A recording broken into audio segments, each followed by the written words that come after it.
The danger date keeps gradually getting closer. Like, we're still good, but I can see it on the horizon with no plan. Yeah, we need a plan. We need a plan in the safe zone, and right now it feels like we're getting closer to the danger zone and we still don't have a plan. Like, hey, we need a plan in the safe zone.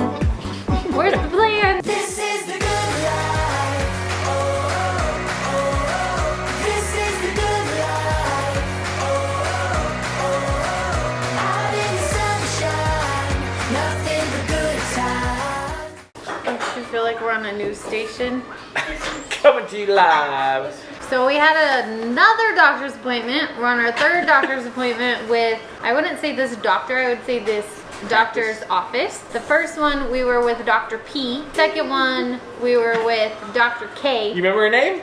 No, I remember her first name, so we'll Gotcha, call I her don't Dr. remember her K. name. And then this last one we were back to Dr. P. When we very first talked to Dr. P, you could tell he was concerned too. The second doctor was Dr. K.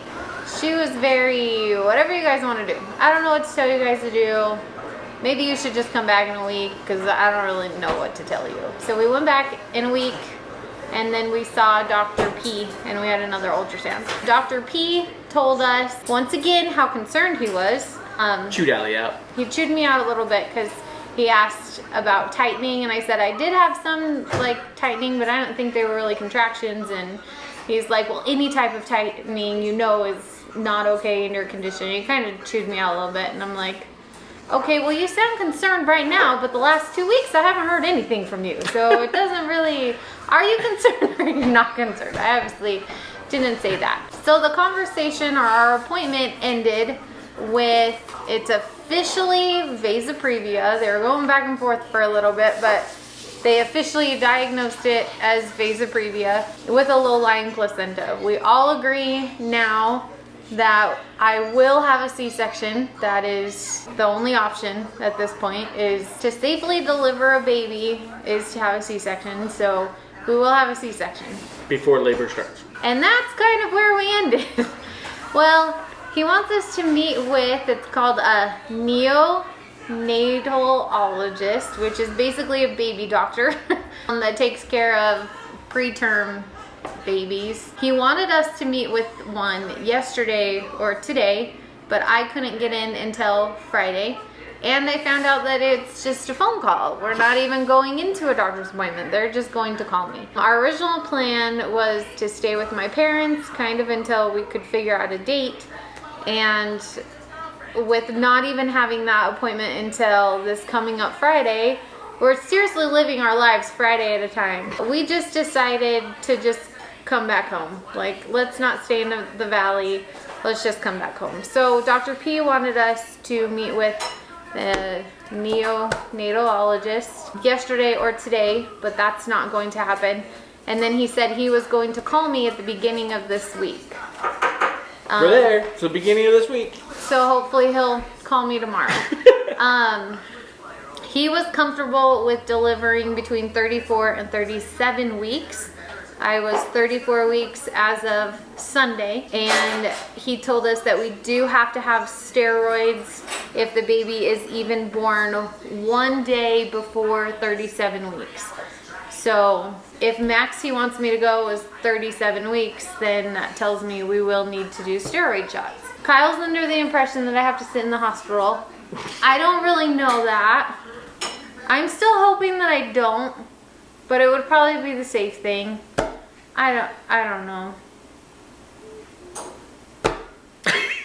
I don't know. Nobody knows. So now we're just waiting for a doctor. He said after we meet with the neonatologist, such a You're getting better at that word. Yeah. That's a tough word. After we meet with him, then we can hone in on a date that we all feel comfortable with.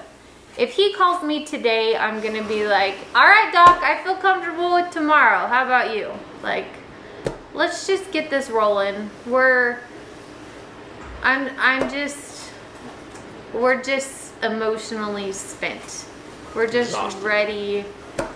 Because you go in and you meet with him and he tells you how like Dangerous and fatal. dangerous your situation is, and then you hear nothing from them. Like, okay, you just sat with me for 20 or 30 minutes telling me how dangerous this was, and then I just never hear from you. Like, okay, now you can just go home. Like, and they lose records like crazy. Like, they told us that the neonatologist or whatever, they were going to send over right away the information so we could get scheduled with them.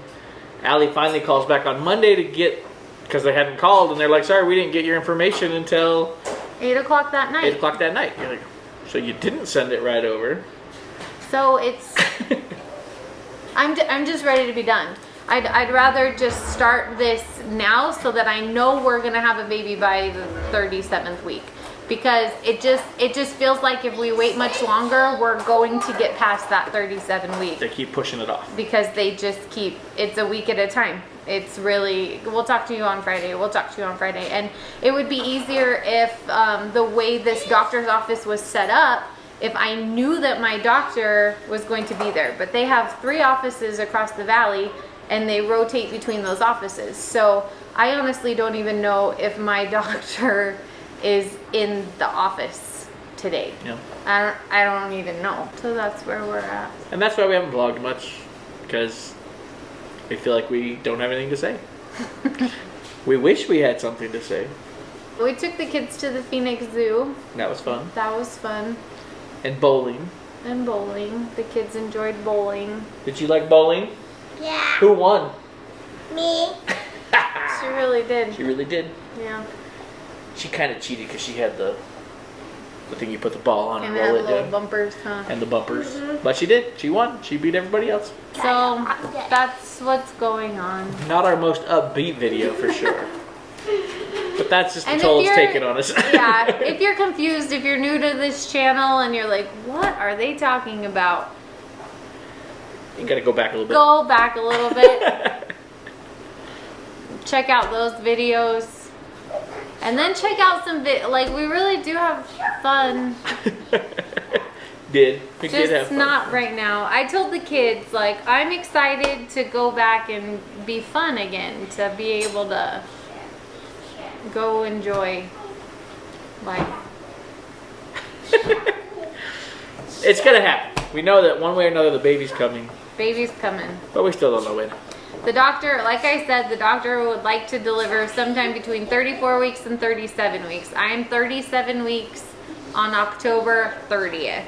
So we better have a baby in October, or I'm gonna be real stressed. Real stressed. Because that's when the crunch, that's when it gets dangerous. Yeah. Right now it's just preemptive. It's maybe, like right? a looming, is Yeah. that a contraction? Is that, you know? And it's like the date of danger, the danger date keeps gradually getting closer. Like we're still good, but I can see it on the horizon with no plan. Yeah, we need a plan. We need a plan in the safe zone. And right now, it feels like we're getting closer to the danger zone and we still don't have a plan. Like, okay, we need a plan in the safe zone. Where's the plan? We're in the safe zone now, but still no plan. I talked to my regular OB, like the one that has delivered Bentley and Ella, and he won't even see me anymore. He's like, yeah, you're too risky, so let me know if things go away, and then I'll see you again. So at this point, it's not even like I can just switch back to my old doctor, because he won't see me. Ugh, So that's where we're at. that's the cover photo. Now what? Find the chocolate. You can't find the chocolate because it's Anyway. gone. Hopefully we have some more news sooner than later. But until then, This was your weekly report from the K&A crew.